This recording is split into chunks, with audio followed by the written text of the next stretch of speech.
პროფესიულ საგანმანათლებლო პროგრამებზე რეგისტრაცია დაიწყო. პროცესი 29 მაისის ჩათვლით გაგრძელდება.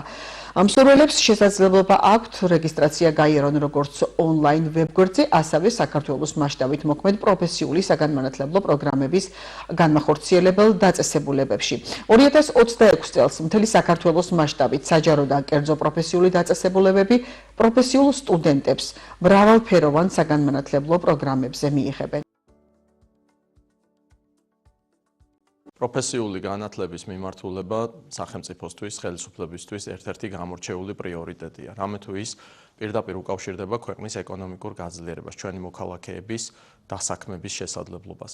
შესაბამისად, განათლების მეცნიერებისა და ახალგაზრდობის სამინისტრო ყოველწლიურად აცხადებს და იძლევა შესაძლებლობას, რომ სხვადასხვა პროფესიულ კოლეჯში დაინტერესებულმა მოქალაქეებმა მიიღონ შესაბამისი ცოდნა, აიმაღლონ კვალიფიკაცია, დაეუფლონ კონკრეტულ პროფესიებს და შემდგომში ბაზარზე კონკურენტუნარიანად მოიპოვონ შესაბამისი ადგილი და, რა თქმა უნდა, ღირსეული ანაზღაურება.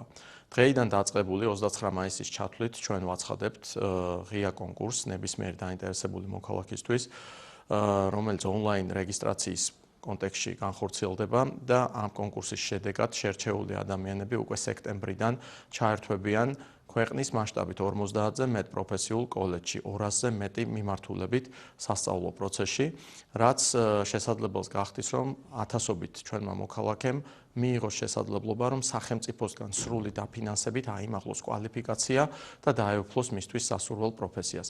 ეს კიდევ ერთხელ ხაზს უსვავს სახელმწიფოს მხრიდან გამოკვეთილ პრიორიტეტს ჩვენი მოსახლეობის მხარდასაჭერად განათლების მნიშვნელობას, პროფესიული განათლების გამორჩეულ მნიშვნელობას და რაც მთავარია იმ ხელშეწყობას, რომლითაც დარწმუნებული ვართ, რომ მრავალი ჩვენი მოქალაქე ისარგებლებს და შესაბამისად მათი დასაქმების საკითხის გადაწყვეტაში ეს პროცესი ძალიან დიდ როლს შეასრულებს.